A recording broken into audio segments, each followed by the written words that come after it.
Hello good morning everyone. आज म तपाईहरु समक्ष विशेष गरेर भर्खरै जुन नेटको परीक्षाफल निक्लेको छ, नेटको रिजल्ट है, यस्तै 14 जुनको दिन तपाईहरुलाई थाहा छ। र यो अब सबैजना विद्यार्थीहरू जसले पनि राम्रो अङ्क लिएर यस वर्ष नेटको परीक्षा उत्तीर्ण गरेका छन् है, राम्रो र्याङ्क ल्याएका छन् अल इन्डिया बेसिसमा।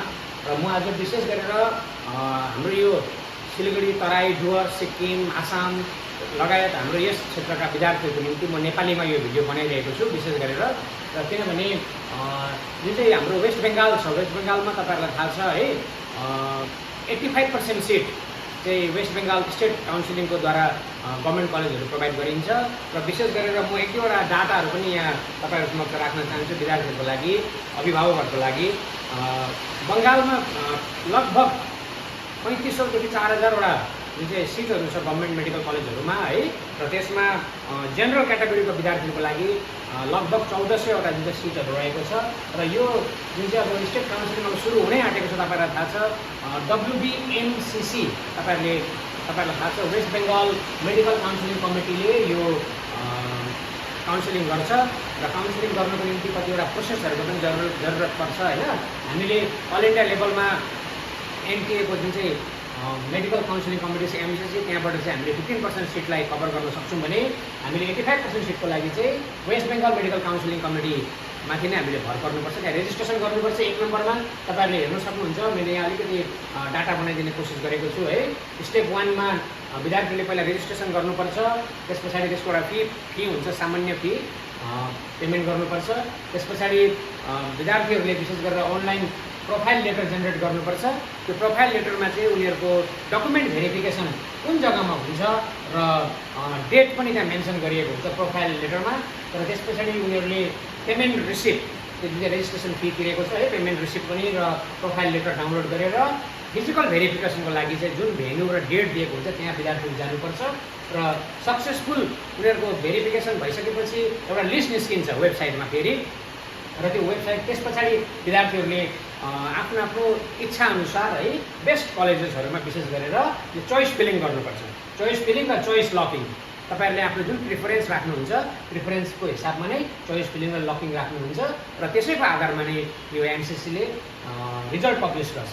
रिजल्ट पब्लिस गरेपछि जसलाई पनि भेन्यू माने कलेज प्रोभाइड गरिएको हुन्छ उनीहरू चाहिँ रेस्पेक्टिभ कलेजमा गएर एडमिसन गर्नुपर्छ। यो एउटा साधारण प्रक्रिया छ र सबै विद्यार्थीहरूले यस कुरालाई ध्यानमा राख्यो भनेदेखि आउँदो दिनमा जुन अब काउन्सिलिङ भएर तपाईहरु जो डाक्टर बन्ने सपना लिएर अगाडि बढ्नु भएको छ। र विशेष गरेर यस वर्षको अलिकति कटअफ बारे पनि म तपाईहरुलाई संक्षेपमा भनिदिन चाहन्छु है।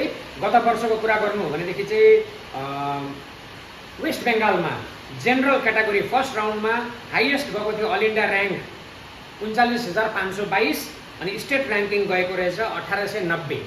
र यो वर्ष पनि हामी र्याङ्कलाई, मार्क्सलाई नहेरेर हामी र्याङ्कलाई नै ध्यानमा राखेर विद्यार्थीहरूले म कुन चाहिँ कलेज पाउँछु है आफ्नो प्रिफरेन्स विशेष तयारी गर्दा हुन्छ।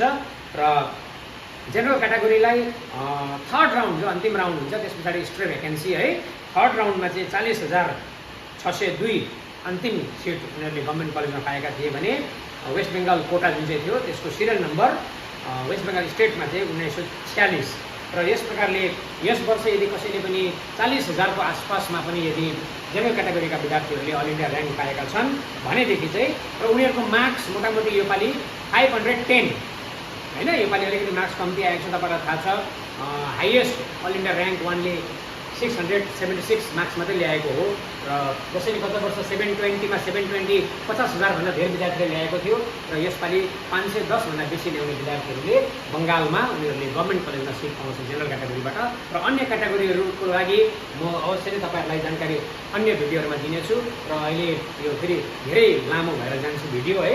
र विशेष गरेर जति पनि विद्यार्थी र अभिभावकहरूले मेरो यो भिडियोलाई हेरिरहनु भएको छ तपाईँहरूलाई म विशेष गरेर मेरो अन्य भिडियोहरू पनि तपाईँहरू हेर्ने इच्छुक हुनुहुन्छ भने तपाईँहरूले मेरो च्यानललाई लाइक सब्सक्राइब गरेर अगाडि बढिदिनु होला।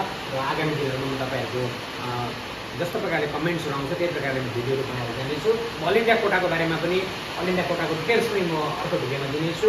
लगायत कलेज वाइज म कटअफ अस्तिको वर्ष के थियो र योपालि के हुन लागेको छ त्यो पनि म हजुरहरूलाई बताउनेछु। र विशेष गरेर आजलाई यति नै है। Thank you very much. Good morning. तपाईँहरू सबैजनालाई धेरै धेरै धन्यवाद।